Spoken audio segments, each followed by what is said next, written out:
Bonjour, on va corriger l'exercice 3, dynamique stochastique de Markov, convergence vers un état d'équilibre. C'est l'exercice 3 du TD1 de physique statistique concernant les probabilités.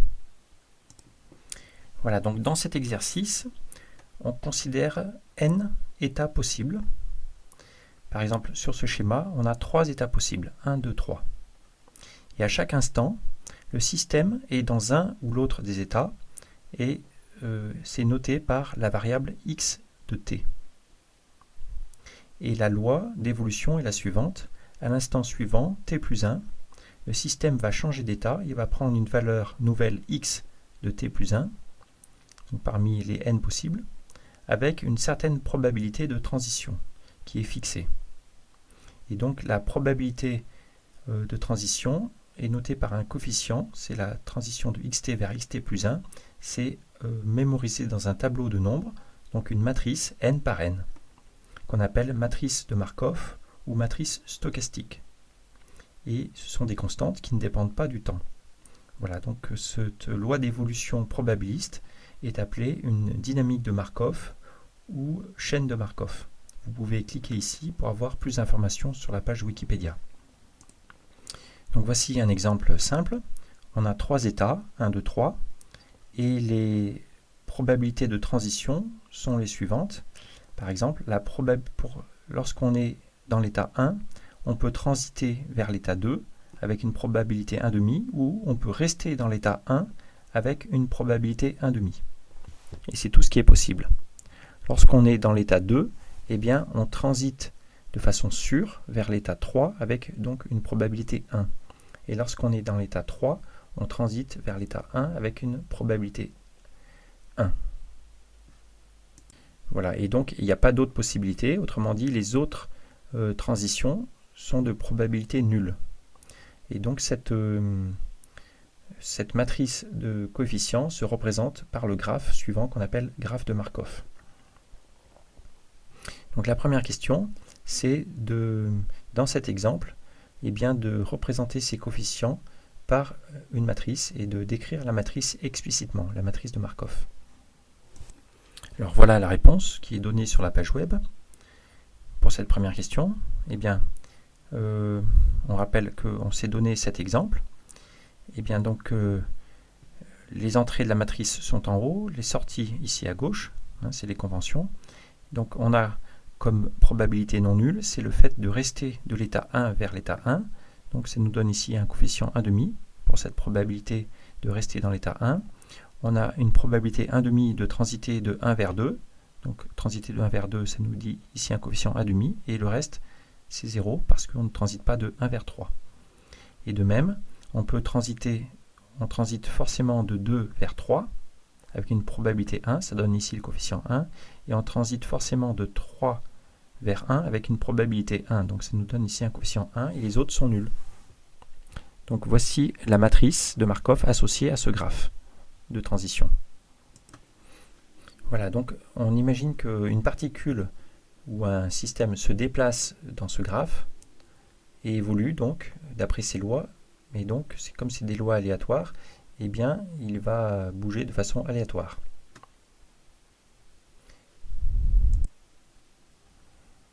Et ce qui nous intéresse, c'est de connaître la loi de probabilité du système dans ce graphe. Et cette distribution de probabilité, donc à l'instant t, est représentée par des probabilités qui dépendent de x. Où x, c'est 1, 2 ou 3. Donc on aura une loi de probabilité qui dépend du x. Et bien sûr, comme la particule est forcément quelque part, eh bien la somme des ut de x pour x variant de 1 à n est égale à 1. Donc remarquez que ici la loi de probabilité, c'est comme x est discret, hein, c'est varie entre 1 et n, c'est juste un vecteur dont les composantes sont des nombres positifs et dont la somme fait 1. Voilà, donc la question, c'est que si on connaît le vecteur de probabilité ut à l'instant t, d'essayer d'exprimer le vecteur ut plus 1 de probabilité à l'instant t plus 1. à partir de ce vecteur ut et de la matrice P de transition. Alors on va répondre à cette question. Eh bien, la probabilité d'être au point x' à l'instant t plus 1 provient du fait qu'on était à un autre point x à l'instant t et qu'on a transité de x vers x'.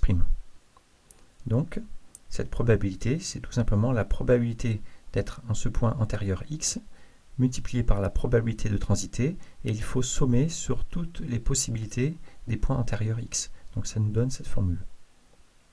Mais comme P de transition de x vers x', c'est ce qu'on a noté l'élément de matrice P de x', x, donc on obtient la formule, cette formule-là, qui en fait c'est une expression matricielle, on peut dire que la composante x' du vecteur ut plus 1 est égale à la composante de la matrice P fois le vecteur ut. Donc ça nous dit que le vecteur ut plus 1, c'est le vecteur ut multiplié par la matrice P à gauche. Une autre question, c'est en considérant cette matrice de transition, eh bien, que se passe-t-il si on somme, si on fixe x et qu'on somme P de x', on somme sur x'. Autrement dit, on fait la somme sur chaque colonne. Dans cet exemple, que se passe-t-il? Si on fait la somme dans chaque colonne, vous voyez qu'on obtient 1, 1, 1 chaque fois. Et on va le démontrer dans le cas général. Eh bien, ça vient du fait que les vecteurs ut plus 1 sont des mesures de probabilité. Donc en fait, la somme de ut de x sur x est égale à 1. Ça veut dire que la somme des composantes du vecteur, c'est égal à 1, et pareil pour ut plus 1. Alors prenons par exemple, comme vecteur ut, un vecteur dont la composante x vaut 1 et les autres composantes sont nulles. C'est un vecteur de base de Rn. Eh bien, dans ce cas, on obtient que ut plus 1 de x', comme on l'a vu, c'est il faut faire la somme sur x de px' x ut de x, mais ut de x finalement est nul, sauf pour le x précis, et pour lequel il est égal à 1. Donc il nous reste dans cette somme que p de x', comme indiqué ici. Et quand maintenant on remplace ce résultat dans cette somme, ça nous dit que la somme sur x' de px' est égale à 1. Voilà. Donc c'est ce qu'on voulait démontrer, que ça s'interprète comme le fait que la somme des coefficients de la matrice sur une colonne, sur n'importe quelle colonne, est égale à 1. Voilà, on dit que la matrice est stochastique, et ça traduit cette propriété, ça traduit le fait que c'est une matrice de transition pour des événements probabilistes. Dans la question 3, on considère un autre exemple, qui est le jeu de pile ou face, qu'on veut modéliser par une loi d'évolution de Markov. Donc dans le jeu de pile ou face, il y a deux états possibles, c'est pile ou face. Donc il y a n égale 2 états possibles. On nous demande d'écrire l'expression de la matrice de transition P et de dessiner le graphe de Markov correspondant. Voilà, donc c'est représenté de la façon suivante. Il y a l'état pile et l'état face, c'est les états 1 et 2. Quand on est à l'état pile, eh bien, si on joue, si on regarde l'évolution, la fois d'après, on a une chance 1,5 d'être à nouveau dans l'état pile ou d'être dans l'état face. Donc la probabilité de transition, c'est 1,5 de rester sur pile ou 1,5 de transiter vers face. Et pareil, lorsqu'on est en face, l'instant d'après, on a une probabilité 1,5 d'aller en pile ou 1,5 de rester en face. En fait, cette loi d'évolution, elle ne dépend pas de où on est, c'est très particulier, c'est une loi de Markov très particulière. Et voilà, ce graphe de Markov correspond à cette matrice, où, étant donné une entrée, on peut transiter avec une probabilité 1,5 vers les sorties. Donc vous voyez, c'est une matrice très particulière parce que la probabilité d'avoir un résultat ne dépend pas de l'entrée. Ici, c'est constant sur chaque ligne. On dit que c'est une dynamique de Bernoulli. Alors, si à l'instant t égale 0, l'état U0 est connu, ça veut dire que on connaît les probabilités d'être sur pile ou sur face à l'instant t égale 0, que vaut le vecteur U de t pour t ultérieur, dans ce cas particulier. C'est-à-dire qu'à l'instant 0, on a un vecteur de probabilité U0 de 1, U0 de 2, qui sont des probabilités d'être sur pile ou face. Comme c'est des probabilités, la somme des probabilités c'est égal à 1, et donc on suppose connues ces deux composantes.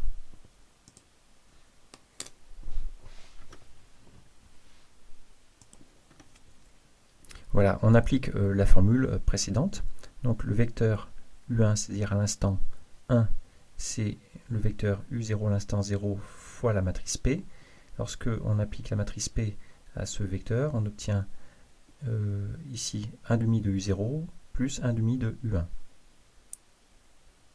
Pardon, 1 demi de U0 de 1 plus 1 demi de U0 de 2.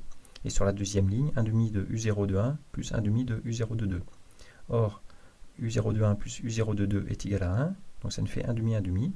Donc on voit finalement que dès l'instant suivant, la distribution de probabilité est fixée, elle ne dépend pas de ce que c'était avant. Bon, c'est un peu ce qu'on a dit tout à l'heure, c'est qu'on joue de pile ou face, et la probabilité du résultat, elle ne dépend pas du résultat précédent. C'est une loi de Bernoulli.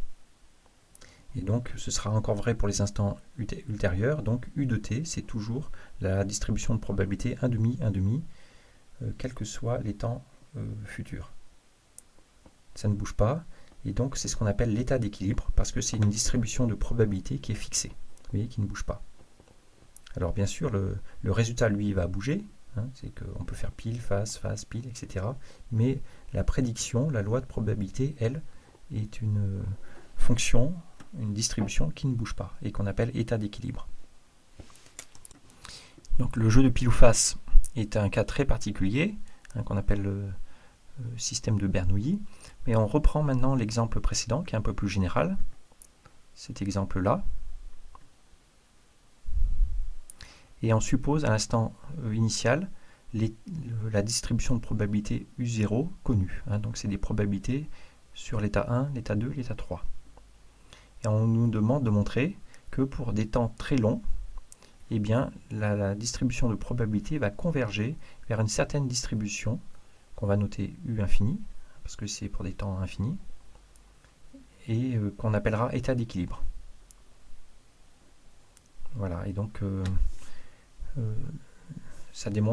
on va démontrer qu'il existe un état d'équilibre et que cette convergence en plus se fait exponentiellement vite. Donc avec un certain temps un temps caractéristique de convergence qu'on appelle le temps de retour à l'équilibre. Et cette propriété-là s'appelle la propriété de mélange. C'est en analogie avec lorsque vous mettez une goutte d'encre dans un verre d'eau et que vous mélangez, eh bien, la goutte d'encre se mélange, autrement dit, la probabilité de trouver une particule d'encre au départ est répartie uniformément dans tout le verre. Hein. La goutte s'est mélangée. Là, c'est un peu pareil. Vous avez une particule au départ qui bouge, mais après un certain temps, eh bien, la loi de probabilité va être répartie et va être fixe. Donc, vous ne savez plus où. Disons que la distribution finale de probabilité a convergé vers une distribution donnée qui ne dépend pas de l'état initial. Voilà, cette propriété d'état d'équilibre, de mélange, est vraiment fondamentale en physique statistique. C'est un peu le phénomène que l'on suppose être pour tous les systèmes complexes en physique et pour lesquels on pourra alors appliquer les lois de la physique statistique. Hein, ça correspond à l'hypothèse ergodique, cette propriété de mélange, d'état d'équilibre, et qu'on va démontrer dans cet exemple. Voilà, donc on suppose connu U0, la loi de la distribution de probabilité sur les différents états à l'instant t égale 0. On a dit que la loi d'évolution, c'était que U à l'instant t plus 1, c'est la matrice P fois U de t. Donc, U de t, c'est P fois U de t moins 1, et par récurrence, U de t moins 1, c'est P fois U de t moins 2, etc. Donc, à la fin, on arrive à P fois U de 0. Et donc, il y a un produit de T matrice P de transition. Autrement dit, U de T, c'est la matrice P puissance T fois U0. Alors voilà, et ce qu'on souhaite, c'est que U0 est supposé connu, mais on veut connaître U de T. Et donc là, il y a une matrice à la puissance T. Eh bien, en mathématiques, chaque fois qu'il y a une matrice à la puissance t et qu'on veut connaître ce que cela devient pour des temps très longs, il y a une seule manière de procéder, c'est de diagonaliser la matrice. C'est la façon naturelle de calculer la puissance d'une matrice. Donc la matrice P, on va supposer que c'est A fois D fois A-1, où D c'est une matrice diagonale, donc avec des nombres non nuls seulement sur la diagonale, 3 valeurs propres, lambda 1, lambda 2, lambda 3, et A c'est une matrice qui apparaît ici avec A-1, ce qu'on appelle la matrice de passage, ou matrice de transition, matrice de passage plutôt. Alors vous voyez que si la matrice P, vous la décomposez sous cette forme, ce qu'on peut faire lorsqu'elle est diagonalisable, eh bien, quand vous regardez P au carré, P fois P, vous aurez A, D, A-1, A, D, A-1, et au centre, A-1 fois A va s'éliminer. Il va rester A, D au carré, A-1. Et plus généralement, quand vous considérez P puissance T, il y aura une succession comme ça de A, D, A-1, A, D, A-1, etc. Et tous les A-1A au centre vont s'éliminer. Il va rester que à gauche A, tout à droite A-1 et au centre D puissance T.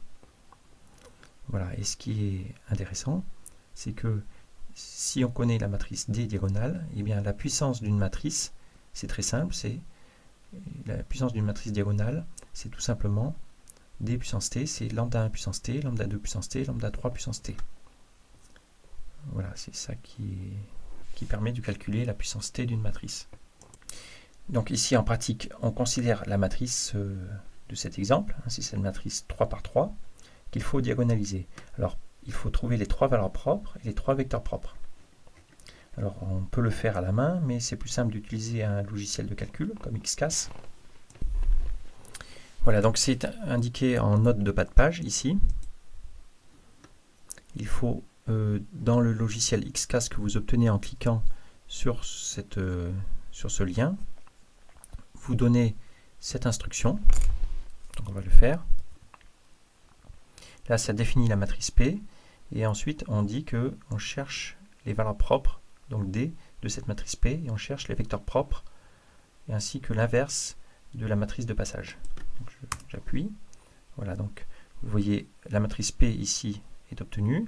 Et là, vous avez les valeurs propres. Donc les valeurs propres, c'est 1, i racine de 7 moins 1 sur 4, et moins i racine de 7 moins 1 sur 4. Et ça, c'est la matrice de passage et la matrice inverse. Donc on revient. Donc voici les 3 valeurs propres. Et la chose importante à remarquer, c'est qu'il y a une valeur propre qui est égale à 1, et les deux autres valeurs propres, elles sont de module, lorsqu'on calcule le module, elles sont de module 1 sur racine de 2, qui est donc strictement plus petit que 1. Voilà, et par conséquent, lorsqu'on va regarder la matrice D puissance T, eh bien lambda 2 puissance T, 1 sur racine de 2 puissance T, comme 1 sur racine de 2 est plus petit que 1, 1 sur racine de 2 puissance T va tendre vers 0 exponentiellement vite. Et pareil pour lambda 3 puissance T. Donc lambda 2 puissance T, lambda 3 puissance T tendent vers 0 exponentiellement vite, comme 1 sur racine de 2 puissance T. Voilà, et donc, lorsqu'on prend la matrice D puissance T, il va rester que lambda 1 puissance T qui est 1, égal à 1. Donc voilà, D puissance T, c'est 1 ici, et que des 0 plus des restes qui tendent vers 0 exponentiellement vite, comme 1 sur racine de 2 puissance T. Et 1 sur racine de 2 puissance T, on peut l'écrire comme exponentielle moins T, exponentielle T log de 1 sur racine de 2, donc exponentielle moins T 1 demi log de 2. Pourquoi? Parce qu'on voit apparaître le temps caractéristique qui est donc 2 sur log de 2.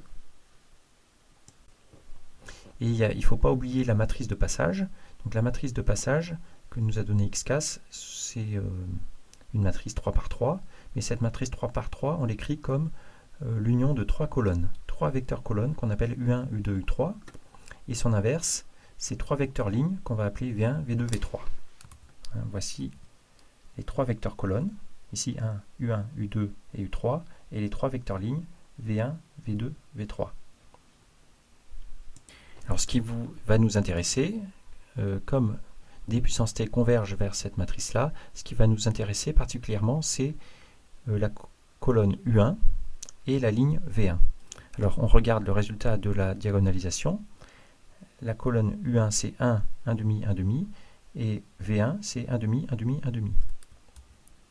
Voilà ce qu'on a écrit ici. Ce sont donc les vecteurs propres de la matrice P pour la valeur propre lambda 1. Et voilà, donc on peut appliquer finalement cette décomposition ici. P puissance t, ce sera A d puissance t a moins 1. Quand t est très grand, on approxime d puissance t par cette matrice très simple. Et lorsqu'on la met ici avec la matrice A et la matrice A-1 écrite comme ça, eh bien ça va annuler U2, U3 et V2, V3. Il va rester que U1, V1. Et donc précisément, ça va donner cette expression que P puissance t, pour les temps très longs, il va apparaître à gauche la ligne U1 et à droite, il va apparaître à gauche, il va apparaître la colonne, le vecteur colonne U1, donc c'est l'image du résultat, et à droite, il va apparaître la ligne V1 seulement. Donc en utilisant les notations de mécanique quantique, de brackets, ça fait U1, V1, plus un reste, ce reste-là qui décroît comme exponentielle moins t sur tau, avec un temps caractéristique, on l'a dit, qui est 2 sur log de 2. Voilà, donc le résultat, c'est que la distribution de probabilité à l'instant t, c'est P puissance t appliquée à U0, une distribution de probabilité quelconque donnée, et P puissance t, on l'approxime par cet opérateur, U1, V1, donc appliqué à U0, ça fait donc V1 appliqué à produit scalaire avec U0, plus un reste qui tend vers 0. Alors maintenant, on peut expliciter, donc le vecteur U1, on a dit que c'était 1, 1 demi, 1 demi, et lorsqu'on fait V1 produit scalaire avec U0, c'est V1 ici, produit scalaire avec U0, donc ça fait V1 c'est 1 demi, 1 demi, 1 demi, donc on met 1 demi en facteur, et il reste U0, la somme des composantes du vecteur U0. Mais comme U0 c'est une distribution de probabilité, la somme des composantes c'est égal à 1, donc ça nous fait juste le nombre 1 demi. Donc 1 demi fois ce nombre, ça nous fait 1 demi, 1 quart, 1 quart. Donc le résultat, c'est que U de t, c'est égal à ce vecteur 1 demi, 1 quart, 1 quart, plus un reste qui tend vers 0. Et voilà, on a bien obtenu que pour les temps longs, la loi de probabilité converge vers cette distribution de probabilité qu'on va appeler état d'équilibre. Et si on regarde voilà le commentaire, on peut commenter ce résultat.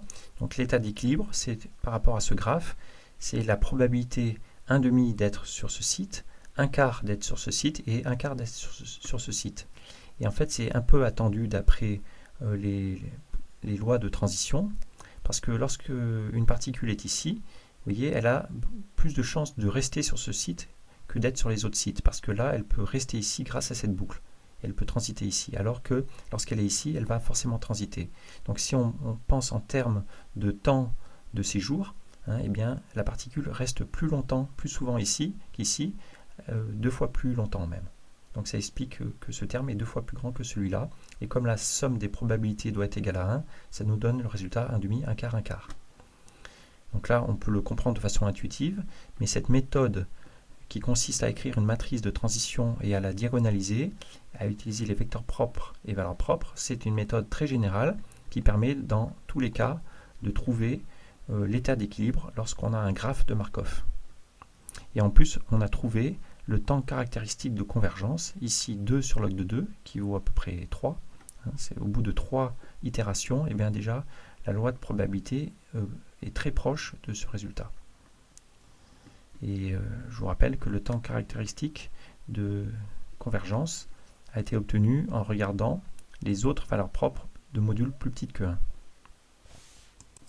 Voilà, la dernière question est un cas particulier qu'on appelle la dynamique de Bernoulli. C'est de considérer quelque chose de plus simple qu'une dynamique de Markov, c'est lorsqu'on a une suite d'événements aléatoires, indépendants et de même loi. Un peu comme pile ou face, eh bien, comment le modéliser avec une matrice de Markov. Donc, autrement dit, si jamais on avait n événements comme pile ou face, mais plus, donc des événements 1 jusqu'à n, et qui arrivent toujours avec une proba donnée. Donc l'événement 1 arrive avec une probabilité P1 et etc., Pn arrive avec une probabilité Pn, indépendant de là où on est. Bien, ça signifie que la matrice de Markov ressemble à ici, vous voyez, parce que le résultat 1 apparaît avec la probabilité P1 indépendamment de l'état où on est, etc. Et donc la matrice, c'est une suite de nombres où chaque colonne est identique. Toutes les colonnes sont identiques. Et bien sûr, comme ce sont des probabilités, la somme sur chaque colonne est égale à 1. Et ça se traduit par exemple pour n égale 2 par un graphe de Markov de cette forme. Alors, pour une matrice comme ça, on vérifie facilement que le vecteur U1, ce vecteur colonne P1 jusqu'à Pn est un vecteur propre. En effet, si vous prenez ce vecteur U1, vous multipliez par la matrice à gauche, vous obtenez à nouveau le vecteur U1 avec un coefficient 1 qui est la valeur propre 1. Et les autres valeurs propres sont nulles. Autrement dit, eh bien ça c'est l'état d'équilibre, hein, parce que P1 puissance T va être égal à P1 puissance T appliqué à U1 est égal à E1. Et si on applique l'argument précédent, eh bien on peut démontrer que pour n'importe quel état initial, dès l'instant suivant, en fait, on est dans l'état U1, qui est l'état d'équilibre. Voilà, cette petite remarque, c'est ce qu'on appelle une dynamique de Bernoulli, ça généralise la dynamique de pile ou face, et c'est un cas particulier de dynamique de Markov.